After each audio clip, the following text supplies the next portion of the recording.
Hello, welcome aboard. In this video we're going to be looking at a DIY electronics project to optimize your solar battery charging.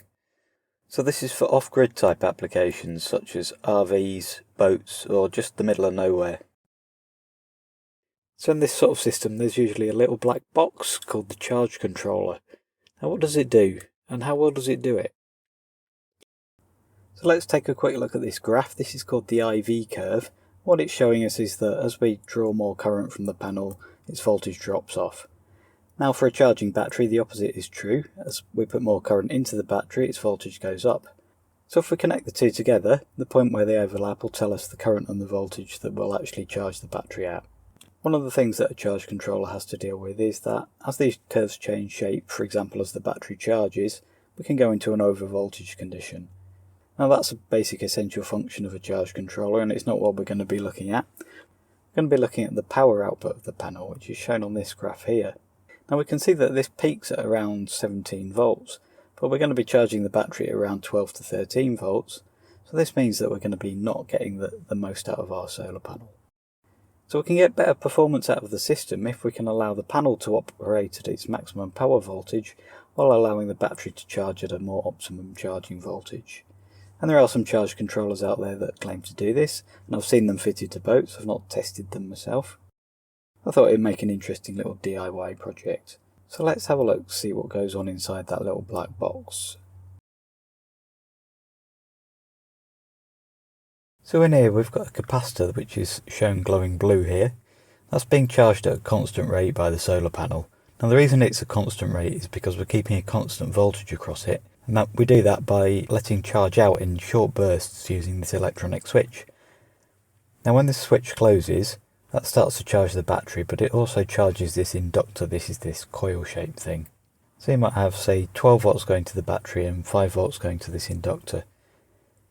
Now when the switch opens again, the inductor wants to carry on pulling current through, so since it can't pull it through the switch anymore, it sucks it up through this diode. Now if we repeat this process thousands of times a second, we can actually deliver more charge to the battery than we're actually pulling out of the panel. Now this sort of circuit is known as a buck converter, and you can read all about them on the Wikipedia. So I picked up this little prototyping board. You can get them on eBay for about £5. This is called the Arduino Nano. It consists of a little microcontroller and a USB serial interface. So the microcontroller on its own cost about £1.60 and it's available in a dip package, so these are sort of ideal for DIY projects. So this is the prototype. We've got the inductor, well, two of them actually, but I'm going to be replacing this later. This is our input capacitance on our panels, this is our output capacitance, and here's our switching circuitry round here. Can, just by pressing keys on the keyboard, just alter this duty cycle like that.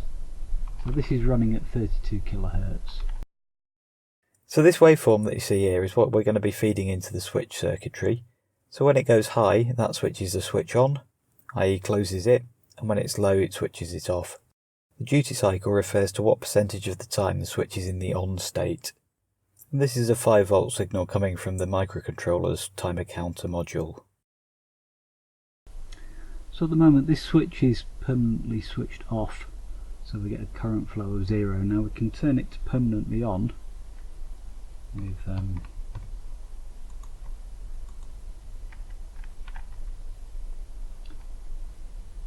and that is the current flow that we would have if we had directly connected the panel to the battery. Now the numbers aren't accurate, it's actually a bit higher than that. Now if we start switching, that's when we should be able to see this current increase. So I'm just going to switch into switching. Now it's actually gone down, now that's because the duty cycle is too low. So with the circuit now running, you can see two waveforms here. One is the voltage at this point at the output of the switch, and the one at the bottom is the current flow into the battery. So basically there are three phases. The first phase is where the switch is shut and the inductor is on charge, so the current increases gradually through the inductor as it charges up. Then when the switch opens again, the inductor begins to de-energize as it's sucking current up through this diode, till it runs out of energy. And then we go into the third phase, which is basically a dead spot. Now as it goes into that third phase, it kicks off a bit of a resonance, which is, you can see this oscillation here.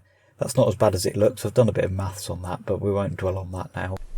Just gradually increase that, and we can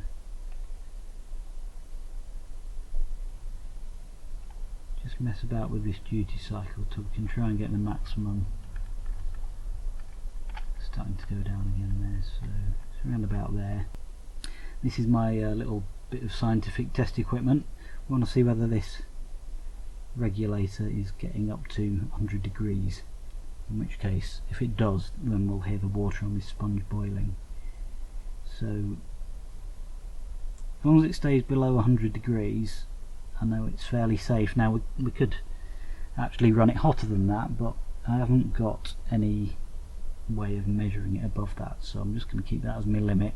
I'll probably put a heatsink on there when I do the actual final thing. And in fact that reached boiling point pretty quickly. Now part of the reason for that is if you look at this waveform here, you can see that there's still a big dead zone in it even though we've adjusted for maximum output. To compensate for that dead zone, the current has to peak much higher here. These higher peaks mean things are going to be getting hotter than they need to. So this is happening because the inductance is basically too small, which means that the current is ramping up too fast and ramping down again too fast. So there's a couple of solutions. One is that we can just run the circuit faster, or another is that we can fit a bigger inductor. Now as it happened, I already had a bigger inductor on order. Okay, so I had lunch and then soldered the new inductor on, and the sun never came back out again. So here it is. And it's now the next day. The sun's come out a bit more. We've got a reading of 3.06 on here, which we can see from this. If I unclip this, that's actually 4.9. I don't know how accurate this little cheap multimeter is, but this clip is to just provide a bypass because we can't use that ammeter for apparently more than 30 seconds, otherwise it'll overheat. So when that's on, just ignore that reading. But got a reading of 4.7 amps. Now the important thing here is that this, I can touch that with my, well, it's getting a bit warm, but yesterday when this was boiling water, when that was reading about 2.8, and that's just about touchable. So with the new inductor fitted, we can see that as we wind up the duty cycle, the dead spot disappears. So this means we've got continuous operation. This also means that we can actually operate the circuit a bit slower. Now I've turned it down to 20 kHz here. I did try it at some lower frequencies, but once you get into the audible frequencies, you find that, well, you can actually hear it. So that's really not what you want going on. So here's some readings I took in the sunshine. With the panel connected directly, we get 55 watts. And with the switching enabled, we get 96 watts.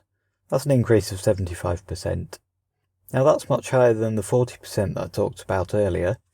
That's because this particular panel is actually a higher voltage panel than the one I gave in the example. So this panel actually benefits from this circuitry much more than an official 12 volt panel would do. And that was one of the motivations for the project. So we've got some similar readings in different lighting conditions as well. So that about wraps up this episode. In the next one we're going to be looking at the software to control this and to track the maximum power point as the weather conditions change. So hopefully you join me for that. If you're interested in any of this stuff, don't forget to subscribe to my channel. I'm pretty new on YouTube, so any help is much appreciated. See you later.